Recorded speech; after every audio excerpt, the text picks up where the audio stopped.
o cardápio infinito e a paralisia do desejo. Você já entrou num app de delivery às 11 da noite, com fome de verdade, ficou 20 minutos rolando a tela sem pedir nada? A pizza parece boa, mas e se o sushi for melhor? O tailandês tem a avaliação alta, mas será que vale o frete?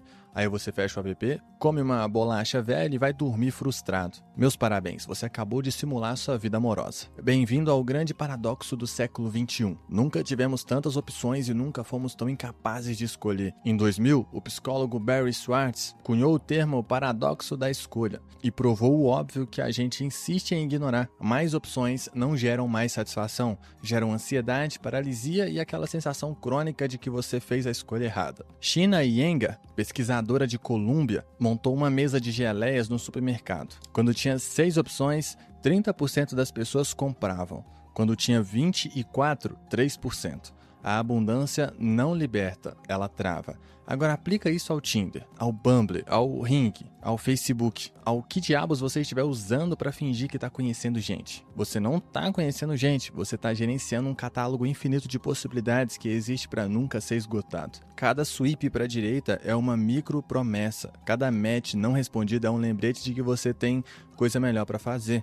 E cada conversa que morre depois de 3 mensagens é a prova de que ninguém ali está realmente procurando alguém. Estão procurando a confirmação de que são desejáveis. O date é quase um efeito colateral. Kierkegaard, lá no século XIX, sem Wi-Fi e sem ghosting, já tinha diagnosticado essa doença. Ele chamava de angústia da liberdade. A ideia é simples. Quando você pode escolher qualquer coisa, o peso da escolha se torna insuportável. Porque escolher uma coisa significa matar todas as outras. Namorar a Laura significa não namorar a Fernanda, a Camila e aquela ruiva misteriosa que você nunca vai conhecer, mas que talvez fosse a pessoa certa. O compromisso é um funeral de possibilidades e você, criado numa cultura que venera portas abertas, não sabe fazer luto. Então você empurra, adia, marca o date e cancela, conhece até alguém legal e procura algum defeito fatal que justifique a sua fuga.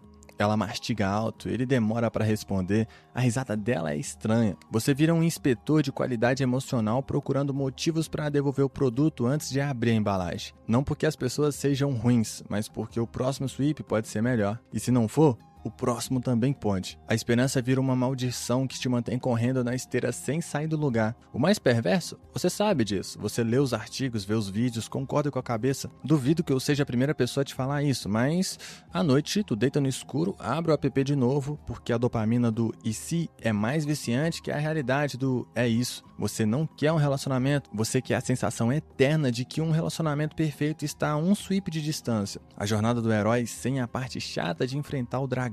Kierkegaard dizia que a angústia é o preço da liberdade, mas que atravessá-la era o único caminho para uma vida com sentido. O problema é que ele não tinha um algoritmo otimizado para mantê-lo exatamente no limiar da angústia. Confortável demais para agir, ansioso demais para descansar. Você não está solteiro porque faltam opções. Está solteiro porque opções demais viraram a desculpa perfeita para nunca escolher nada. O amor como produto e você como prateleira. Deixa eu te contar como você descreveu sua última paquera pro seu amigo. Ela é bonita, tem emprego bom, mora sozinha, não é muito carente, gosta de viajar. Percebe o que você fez? Você leu uma ficha técnica. Listou atributos como quem compara 2 aspiradores de pó no Mercado Livre. Faltou só mencionar a voltagem e se vem com garantia estendida. Não se culpe. Você foi treinado para isso. Zygmunt Bauman, o sociólogo polonês que passou a vida dissecando a modernidade, tinha um termo para essa bagunça: amor líquido. A ideia é que relacionamentos se tornaram descartáveis porque aprendemos a tratar pessoas como bens de consumo. Você não se compromete com um celular. Usa até sair um modelo novo. E se o relacionamento der defeito antes da hora? Troca, sem estresse. Afinal, ficar preso a uma escolha ruim é coisa de otário, certo? Marx nunca namorou pelo Tinder, mas explicou esse mecanismo em 1867. Ele chamava de fetichismo da mercadoria. O processo pelo qual a gente esquece que produtos são feitos por pessoas e passa a ver só o objeto, o preço, o valor de troca. Você olha para uma camiseta e não pensa na costureira em Bangladesh. Você olha para o café e não pensa no agricultor colombiano. Agora você olha para um perfil de namoro e não pensa num ser humano com medo, história e contradições. Pensa num pacote de característica. Será que essa pessoa agrega à minha vida? Agrega, como se a gente fosse investimento de portfólio. Você também virou produto. Cada foto sua no app é um anúncio. Cada bio é um slogan.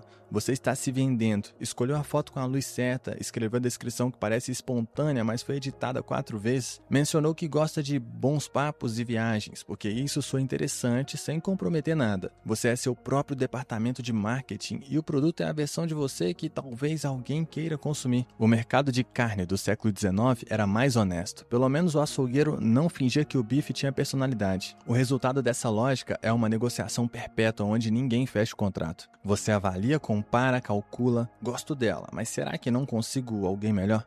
Isso não é paranoia sua, é a arquitetura do sistema. Apps de namoro são desenhados para você nunca estar satisfeito. Satisfação significa usuário inativo. Usuário inativo não vê anúncio, não paga prêmio, não gera dado. O modelo de negócio depende da sua frustração. Você não é o cliente, você é o produto sendo vendido para você mesmo. Eva Loos, socióloga marroquina que estuda capitalismo emocional, cunhou o termo mercados matrimoniais. Ela mostra que desde o século XVIII a gente negocia casamento como transação econômica. A diferença é que antes a família negociava dotes e terras. Hoje você negocia sozinho, no escuro do quarto, às 2 da manhã, com um algoritmo que sabe mais sobre seus desejos do que você mesmo. E o mais absurdo disso, a gente reclama da solidão enquanto trata a conexão humana como aquisição estratégica, que é alguém que some, que acrescente, que combine com seu estilo de vida. Você não quer um parceiro. Que é um acessório funcional que não atrapalhe sua rotina otimizada. Bauman morreu em 2017, mas ele deixou um diagnóstico que você deveria tatuar no braço. A solidão produz insegurança, mas os relacionamentos também. Numa relação, você pode se sentir tão inseguro quanto sem ela. Só que agora a culpa é sua. Você está no mercado e o mercado não te ama de volta. A geração que confundiu vulnerabilidade com fraqueza. Você quer intimidade? Claro que quer, todo mundo quer. É biológico, é evolutivo, é a razão pela qual bebês morrem se não forem tocados mesmo recebendo comida. Mas aí, alguém te manda uma mensagem fofa, demonstra interesse real, abre o jogo e você sente o quê? Um arrepio de pavor descendo a espinha. Calma aí, isso tá intenso demais. Você dá 2 passos para trás, demora 3 dias para responder e eventualmente deixa morrer. Depois reclama que não encontra ninguém de verdade. Schopenhauer, o alemão pessimista que você finge conhecer, criou uma metáfora perfeita para isso no século XIX, o dilema dos porcos espinhos. No dia frio, os bichos precisam se juntar para não congelar, mas quando chegam perto demais, os espinhos machucam.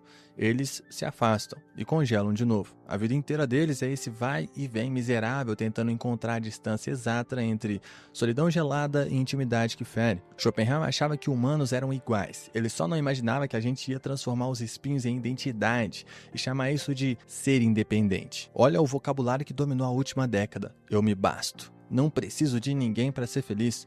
Primeiro eu, depois o mundo. Frases de camiseta que parecem empoderamento, mas funcionam como armadura. Você construiu uma fortaleza emocional tão sofisticada que ninguém consegue entrar. Meus parabéns, você venceu. Agora aproveita a vitória sozinho, rei do castelo vazio. Brené Brown passou 20 anos pesquisando vergonha e vulnerabilidade na Universidade de Austin. Entrevistou milhares de pessoas, descobriu algo que deveria ser óbvio, mas aparentemente precisa de PhD para validar. Conexão humana exige vulnerabilidade. Não tem atalho, não tem nenhum hack, não tem como amar alguém de verdade mantendo todas as saídas de emergências abertas. E sabe o que mais ela descobriu? As pessoas que se descreviam como muito independentes eram, estatisticamente, as mais solitárias e as menos satisfeitas com seus relacionamentos. A armadura funciona, protege mesmo, só que protege de tudo, inclusive do que você queria. Mas por que diabos ficamos assim? Parte é trauma coletivo. Você cresceu vendo casamentos dos pais desmoronar. Viu gente se destruir por amor, aprendeu que depender de alguém é receita para a catástrofe. Parte é cultura. Desde os anos 80, o individualismo virou religião secular. Filmes, músicas, autoajuda, tudo repete o mantra. Você é o protagonista da sua história e não deve nada a ninguém. Precisar de alguém virou sinal de imaturidade. Admitir carência virou vergonha pública. O ideal moderno é o sujeito blindado, que ama na medida certa, que nunca precisa de mais, que está sempre de boa. O psicólogo Emil Levine chama isso de apego evitativo. É um estilo de apego que afeta uns 25% da população. Gente que deseja intimidade, mas foge quando ela aparece. Que interpreta a aproximação como ameaça. Que sabota relacionamentos bons porque bom demais parece armadilha. Antigamente, isso era visto como problema, coisa para tratar. Hoje a gente colocou num pedestal e chamou de amor próprio. Que é a verdade feia, vulnerabilidade não é fraqueza. É a única porta que existe. Você pode ficar do lado de fora a vida inteira, seguro e intocado, reclamando que ninguém te entende. Ou pode aceitar que intimidade é risco mesmo, que amar é igual você emprestar a alguém uma faca e torcer para não ser esfaqueado. Schopenhauer achava que a gente estava condenado ao dilema dos espinhos, que não tinha solução. Mas ele morreu sozinho, amargo, com a única companhia de um cachorro. Talvez o cara não seja o melhor exemplo a seguir. O tribunal das redes sociais. Você lembra do último date bom que você teve? Aquele jantar que fluiu, a conversa que não travou, o beijo no final que parecia certo. Lembra o que você fez quando chegou em casa? Abriu o Instagram para ver se a pessoa tinha postado alguma coisa, checou quem curtiu as fotos dela, analisou os stories para decifrar se você aparecia em algum canto da narrativa pública. O date foi real, mas só ia contar se existisse também na vitrine digital. Guy Debord era um francês mal-humorado que em 1967 escreveu um livro chamado A Sociedade do Espetáculo. A tese era simples e profética. A vida moderna se transformou numa representação de si mesma. A gente não vive mais experiências, produz imagens de experiências. O que importa não é o que acontece, mas o que parece acontecer. Debord escreveu isso antes do celular existir, antes da internet, antes de você tirar 14 selfies para postar uma. O cara era um profeta irritado e a gente provou que ele estava certo. Agora pensa no que isso faz com o relacionamento.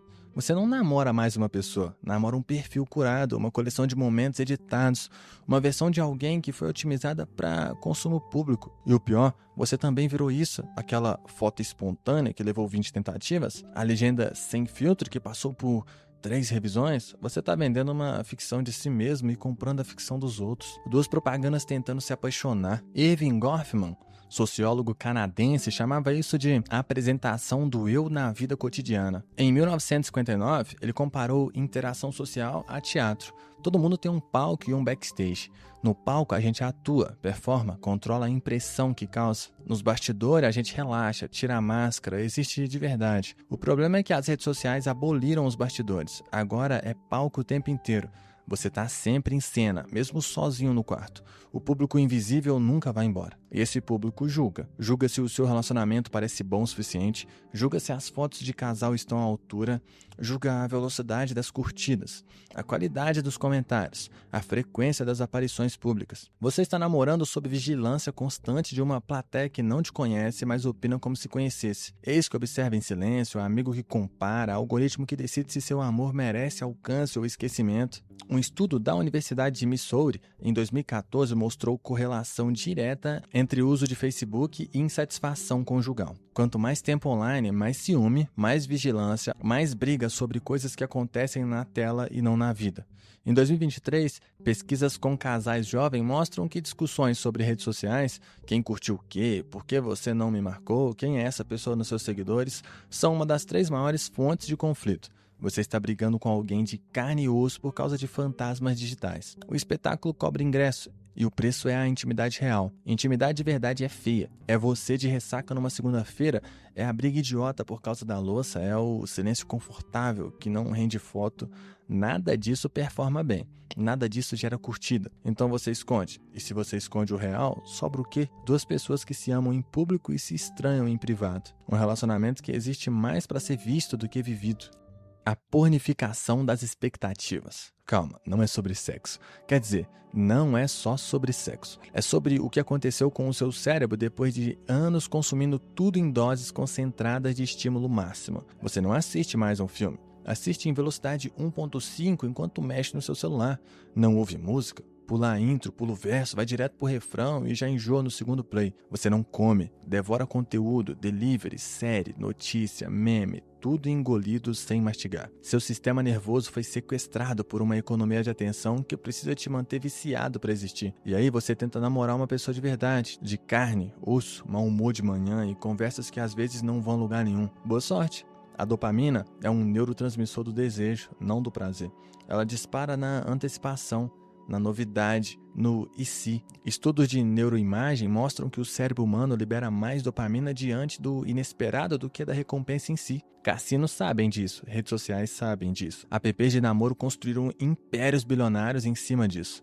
Cada swipe é um slot machine, cada match é um jackpot químico. O jogo é desenhado para você nunca parar de tirar a roleta. O problema? Relacionamento real é o oposto de novidade. É repetição, rotina, é a mesma pessoa na mesma cama contando a mesma história que você já ouviu 17 vezes. E seu cérebro, viciado em picos de estímulo, olha pra isso e grita: isso aqui tá quebrado. Cadê a emoção? Cadê a descarga? Cadê o próximo episódio? Nietzsche, no século XIX, profetizou o que ele chamava de último homem, uma criatura do futuro que teria abandonado todo o risco, toda a grandeza, toda a luta, em troca de conforto e pequenos prazeres intermináveis. Nós inventamos a felicidade, diriam esses últimos homens, piscando satisfeito enquanto suas vidas se esvaziavam de sentido. Nietzsche achava isso patético. Você acha isso terça-feira. O último homem não quer amar.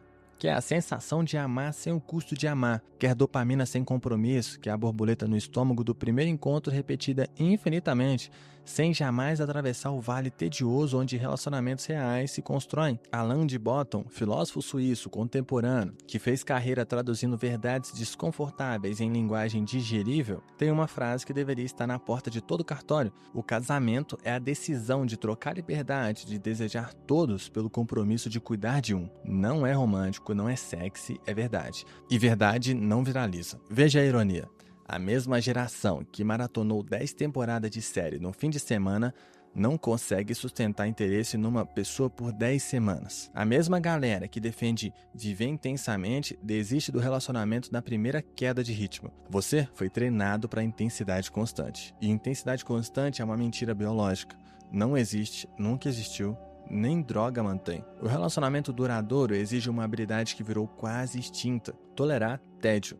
Ficar quando não é emocionante. Atravessar o plato sem pular fora achando que o humor acabou. Não é conformismo, não é menos do que você merece. É a única forma de construir algo que o tempo não leva. Mas você olha para o prato, compara com a memória do pico, abre o app de novo. A máquina agradece. Seu cérebro pede mais um giro. O jackpot nunca vem, mas você não consegue parar de jogar. O que sobra quando o cinismo acaba? Tu chegou até aqui, tu aguentou esses 5 rounds de diagnóstico impiedoso. E agora, você espera o quê? Que eu amarre tudo com um laço bonito? Que apareça a fórmula secreta, o insight redentor? Os seus 5 passos para encontrar o seu amor verdadeiro? Eu não tenho. Ninguém tem. Quem disser que tem, tá te vendendo alguma coisa. Mas eu tenho uma notícia que talvez sirva de consolo torto. Sempre foi assim. Não o Tinder, não o Instagram, não o capitalismo de plataforma. Isso é novo.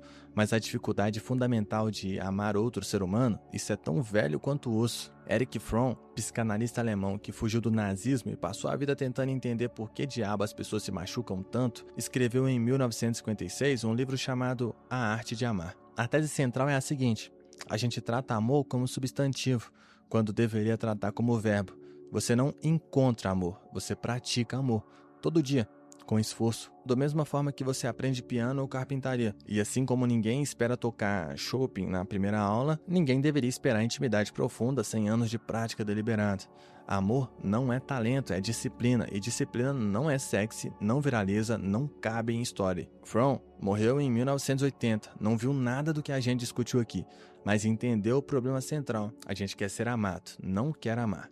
Quer receber, não quer dar. Quer a recompensa sem o trabalho. E aí reclama que o mercado tá ruim enquanto nunca saiu da arquibancada. Simone de Beauvoir, a francesa que inventou o feminismo existencialista enquanto vivia um dos relacionamentos mais complicados da história da filosofia, tinha uma outra formulação. Para ela, amor não é destino, é projeto. Você não encontra a pessoa certa e vive feliz para sempre. Você escolhe alguém imperfeito e constrói algo junto, tijolo por tijolo, briga por briga, reconciliação por reconciliação. O romantismo vendeu a ideia de que amor é descoberta. Beauvoir sabia que amor é invenção, e invenção dá trabalho, falha, exige revisão constante. Albert Camus, o argelino que ganhou o Nobel de Literatura enquanto fumava mais do que deveria, passou a vida pensando no absurdo. A conclusão dele era estranhamente esperançosa. A vida não tem sentido inerente, mas a gente pode viver assim mesmo, pode criar sentido no ato de viver. Não precisa de garantia cósmica, não precisa de certeza, precisa de coragem para continuar mesmo sabendo que o final é o mesmo para todo mundo. Aplica isso aí a relacionamento, não exige garantia, você pode fazer tudo certo e ainda assim levar facada, pode se abrir e ser traído, pode escolher e se arrepender. O risco é real, e a única alternativa ao risco é a paralisia que você já conhece bem, aquela que te deixa seguro e vazio ao mesmo tempo. Então, Não tem solução, tenho só um diagnóstico honesto e uma escolha que você vai ter que fazer sozinho. Ou continua otimizando sua solidão com desculpas tecnológicas, ou aceitar que amor sempre foi um salto no escuro e pula mesmo assim. Os apps não vão te salvar, mas também não são o problema de verdade. O problema é que você quer luz no fim do túnel antes de entrar no túnel. E não funciona assim, nunca funcionou. From, de novo para fechar, o amor é a única resposta sã e satisfatória para o problema da existência humana. Não é fácil, não é garantido, não vem com manual, mas é a única porta que existe. Você vai ficar olhando para ela até quando?